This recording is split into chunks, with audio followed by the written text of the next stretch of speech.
E aconteceu que num determinado tempo ele começou a me ligar, ele me ligou e falou assim, Fabíola, eu preciso falar com você. Vamos sair para jantar?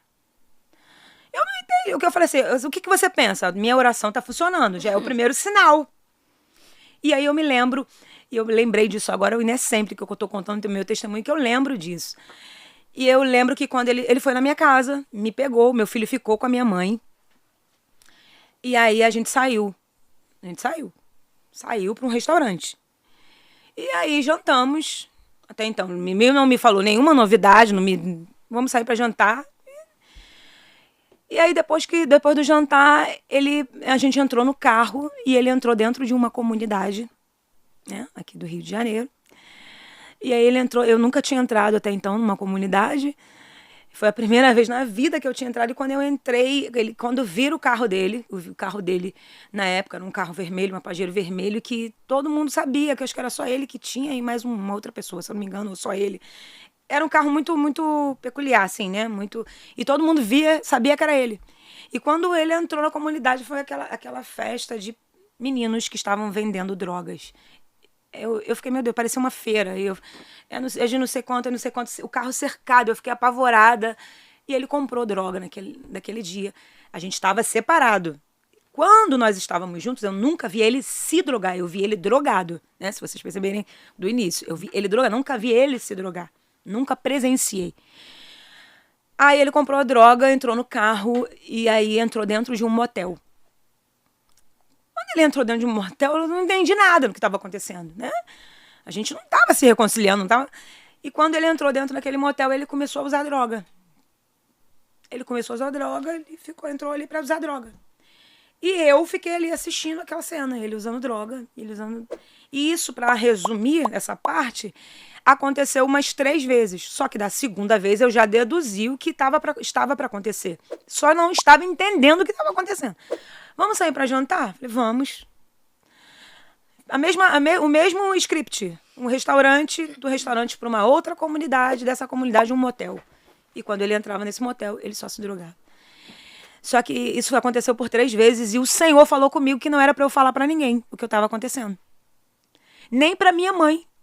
Aí tu imagina, a tua mãe fica com o seu filho, vocês estavam separados, estão saindo, passa a noite fora, o que ela tá pensando? Estão voltando. Eles estão voltando. Só que mal sabia ela a guerra que eu tava passando. Eu passava noites em claro, vendo ele se drogar, assistindo aquilo, orando, que é a única coisa que eu podia fazer, e aflita porque ele poderia ter alguma overdose ali, não sei.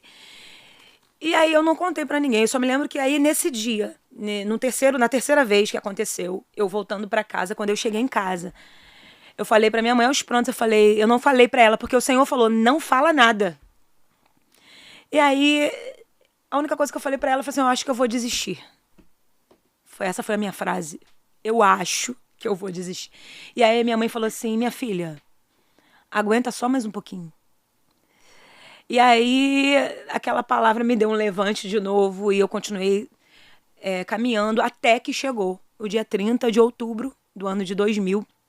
Isso foi depois de um tempo.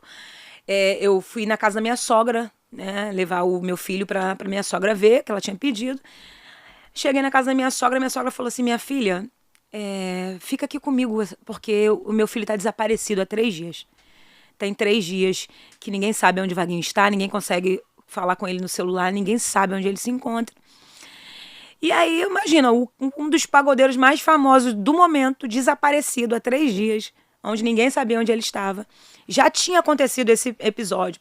Para quem é da época, né? Para quem viveu, vai lembrar, porque saiu em todas as TVs e jornais que Pagodeiro dos Morenos está desaparecido há 3 dias. E saiu no jornal até então, alguns meses antes, esse episódio. E aí encontraram ele num motel. E, na verdade, ele estava lá se drogando e tinha algumas mulheres lá, enfim.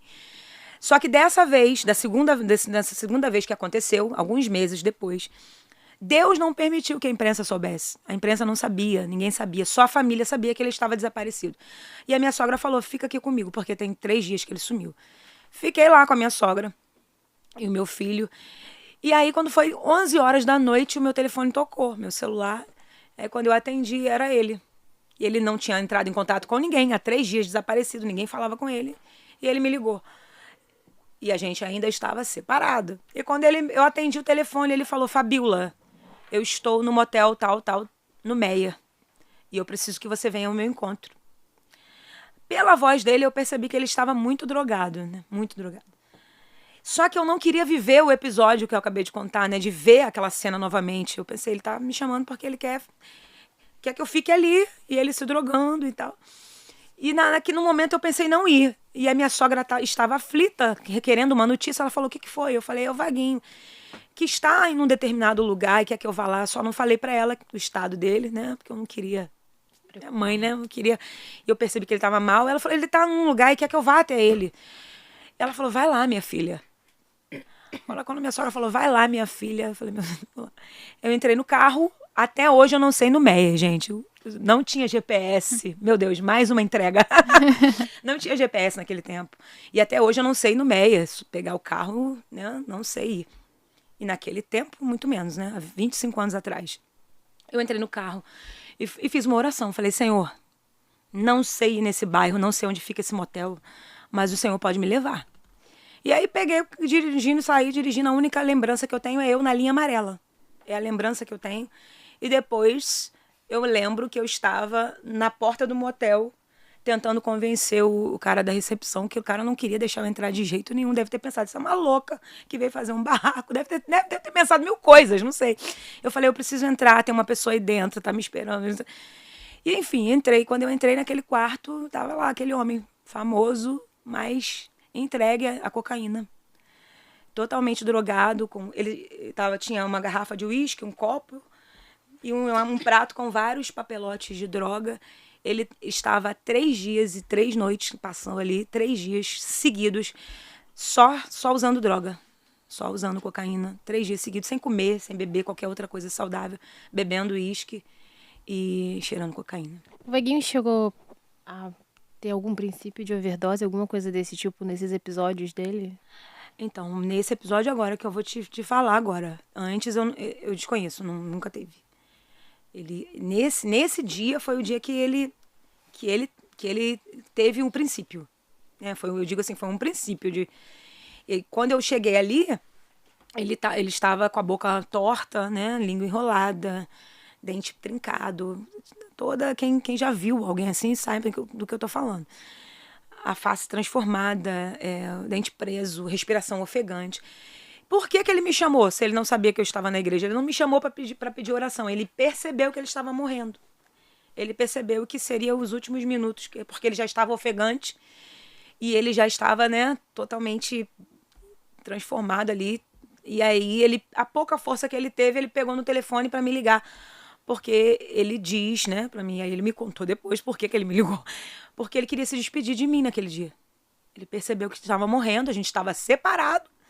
E a pessoa que ele queria se despedir foi eu. Ele me ligou para que eu pudesse até ele. E aí, quando eu cheguei ali, a cena foi essa. Um homem drogado, com a língua enrolada, dente preso, respiração ofegante. Eu repito isso porque é proposital para as pessoas entenderem o que Deus fez. E língua enrolada, boca torta, respiração acelerada. E ali, quando eu vi aquela cena, eu sentei na cama e fiquei de costas para ele, porque eu não queria, até então, que ele soubesse que eu estava orando, que eu estava buscando pela libertação dele, restauração dele. Eu falei, vou orar no secreto. E aí foi até os últimos minutos, né, nesse secreto. Eu lembro que eu virei de costas e comecei a falar com Deus ali. Eu lembro que eu tinha um óleo ungido na minha bolsa.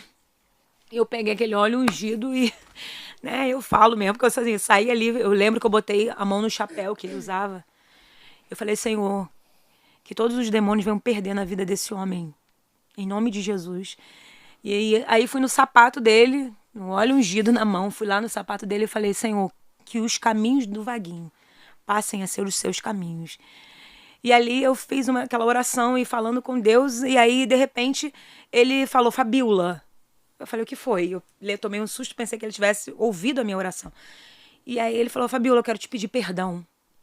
Com a língua enrolada, com a boca torta, com a respiração acelerada, com o olho arregalado, dente preso. E ele tentava falar, ele tentava se despedir. E ali ele começou a dizer, eu quero te pedir perdão. Me perdoa porque eu fiz isso.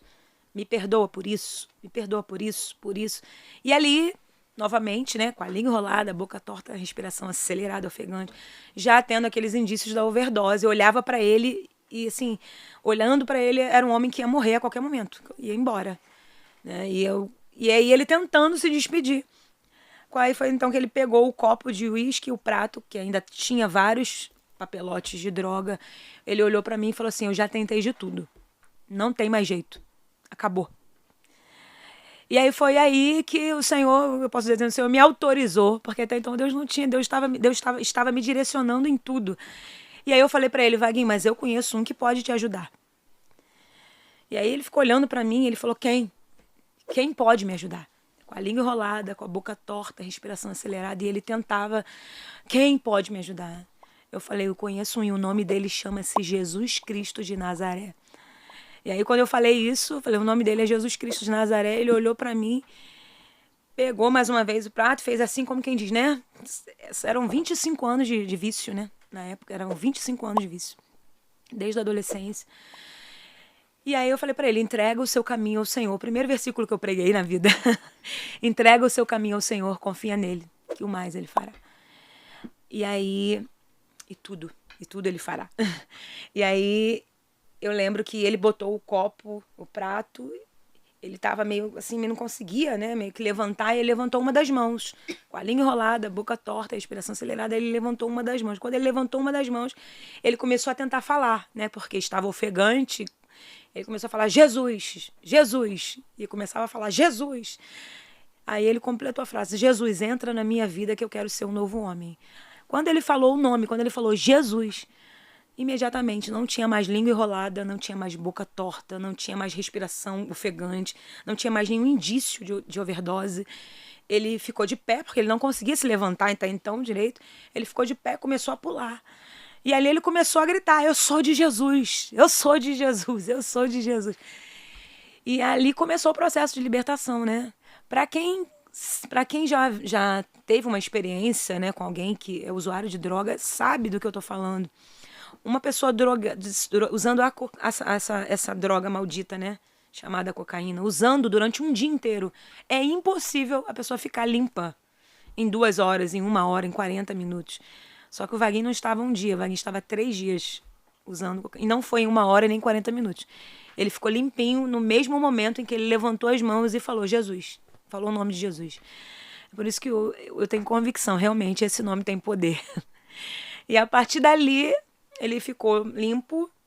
Teve algumas guerras espirituais ali, né? A gente foi palpável, né? Algumas coisas que aconteceram ali.